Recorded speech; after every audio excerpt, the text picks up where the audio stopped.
Right, so today I'm going to fit a new fuel cylinder to the wee combo van. It's basically the same as all the other vehicles you get with drum shoes. It's basically the same principle.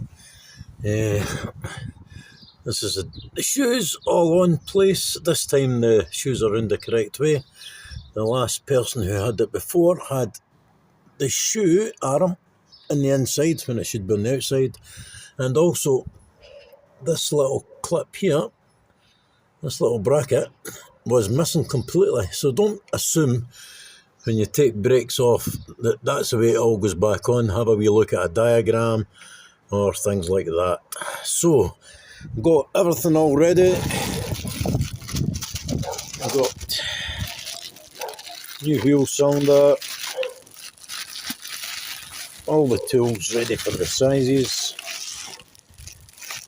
Now, don't believe all the hype in some of the videos you see when you're taking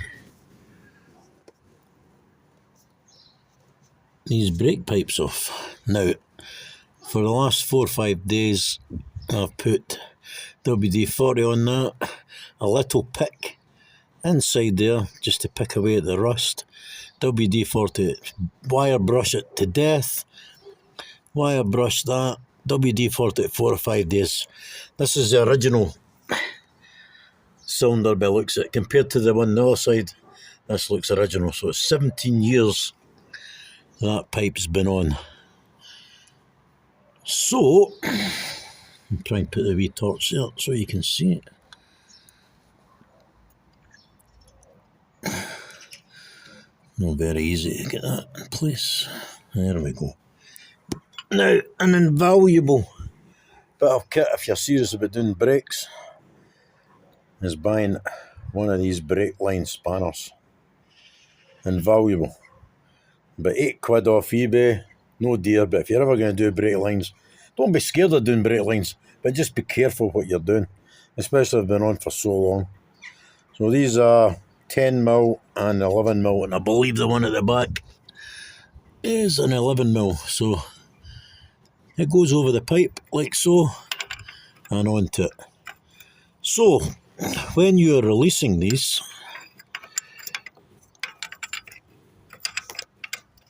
I've already done it anyway, but when you're releasing it, give it a wee tighten up first. Just a wee notch like so, and then wiggle it back and forth, back and forth, back and forth, till you feel it loosen right off. And that is now ready to unscrew, nice and loose. It's not moving the pipe. First of all, we've released an E-Torque Star. I believe it's a size 10 E-Torque Star. Another useful bit of kit. They're not dear to buy off eBay, £20 or something like that for the full set. And we'll take that off. Just give me 2 seconds. Right, so that's your E10. Let's see if it'll zoom in correctly, show you. E10. And so we're just going to loosen this again. I've loosened this off. What I like to do first is get a wee hammer at the back of it, give it a chap to loosen it off, and this will release. And you get the picture with that. Right, so we've successfully released. Here, you'll start getting fluid dripping out, so get a wee rag for it. What we'll do is we'll give that a good clean up, wee wire brush, and we'll get the cylinder out.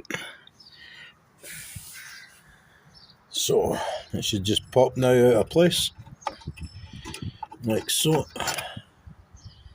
As you can see how badly deteriorated it is. This definitely seems to me like it's original. And I'll come back to you when I've got the other one in position. I'll wire brush round about that and give it all a good clean up. I'll wire brush the wee nut.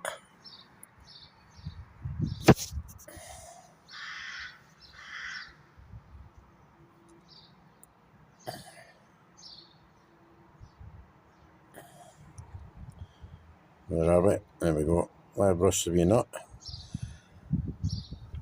I'll come back when it's all clean, ready to go. Right. Another very bit dark. Try and see if I can get the flash on.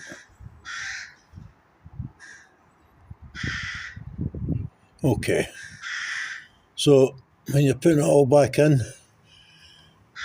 this here you want to do by hand. Just to get the threads in place, you don't want to be stripping it. You've got this far, you don't want to fuck it up now. So, just by hand, screwing it in, because you've cleaned it up with a wire brush, you've got, so it should freely move, which it is. Right, before we tighten up with the spanner, we'll put in the retaining nut holding the cylinder in place.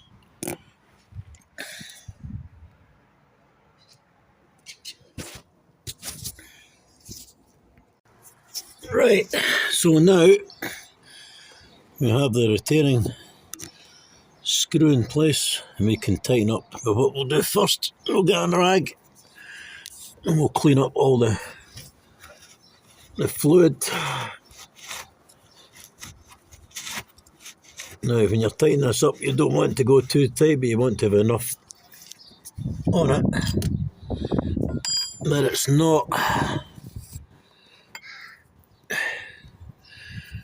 going to break. So little bit at a time.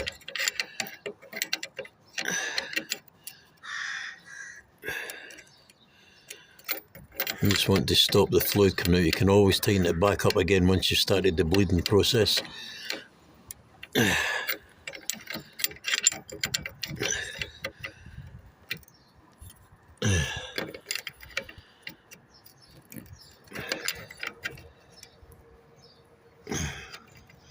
Don't know if my fingers are in the road of this camera. No, I can't see. It's kind of hard to do it. But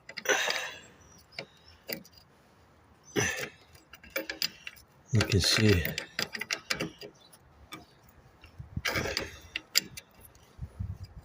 it's starting to tighten up now.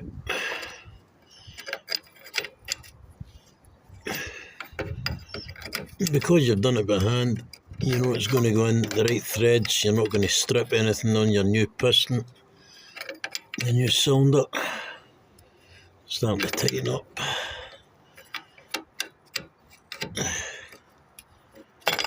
Again, you don't want to force these too much. That's about enough there. Again, give it another wee clean, then we'll get some brake cleaner around that and we'll see if we've got any leaks. Right, so cylinder's now in place on both sides, and it's secured now at the back.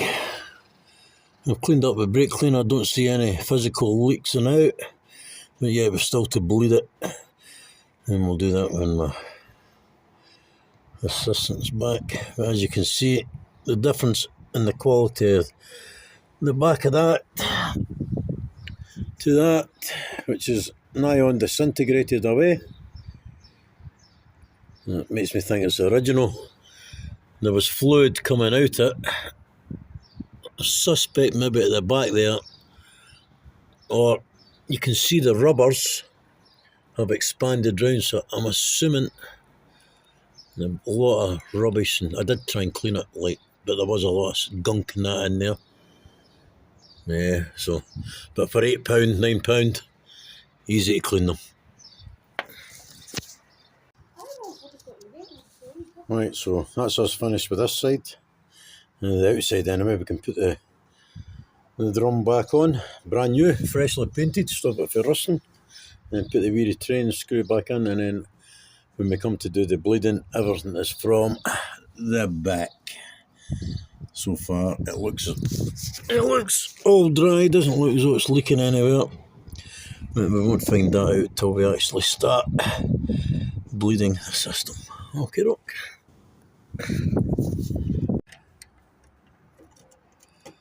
Right, pump.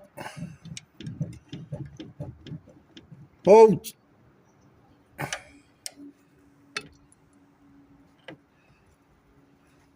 Pump. Hold. I don't need to adjust my spanner.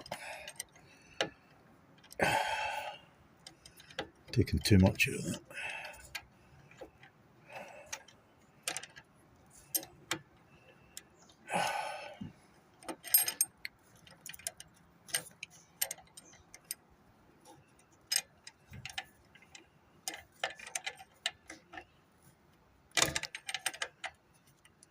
Right, pump. Hold.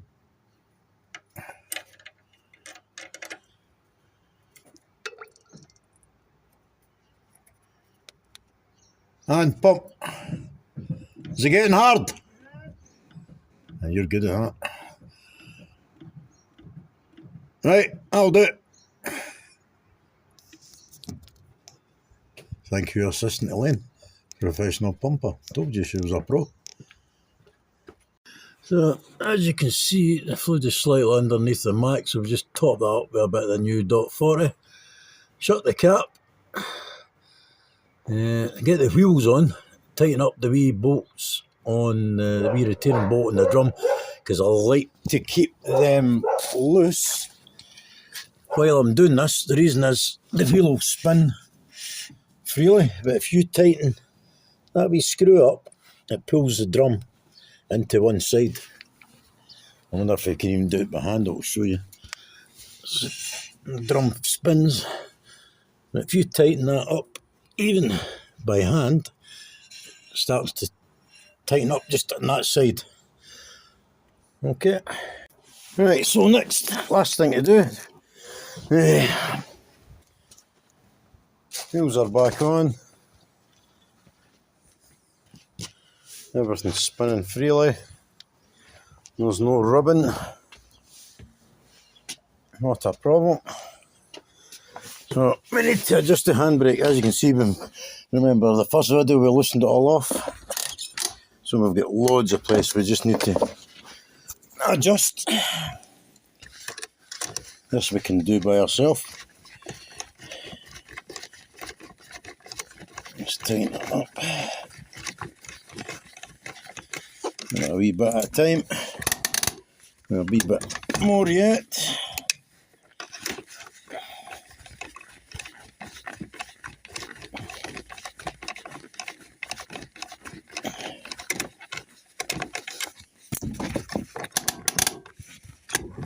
Just a wee touch yet. And that's probably the original cable, so we'll probably need a fair wee bit of adjustment. 2, 3, 4, 5, 6. Maybe just another wee bit yet. We'll check to see if the wheels are dragging, if we've done it too much. And then we'll check to see if the handbrake actually works. That's probably fine about that. So we'll put that up. See if it's holding the wheels. Solid. Oh, this one here is not, so it could be a dodgy cable. It's holding a wee bit, but not enough. Maybe need to tighten up a wee bit more.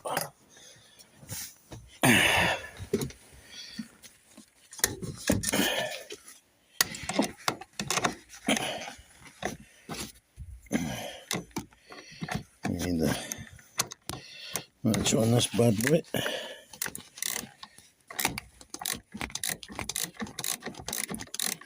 See where we are now.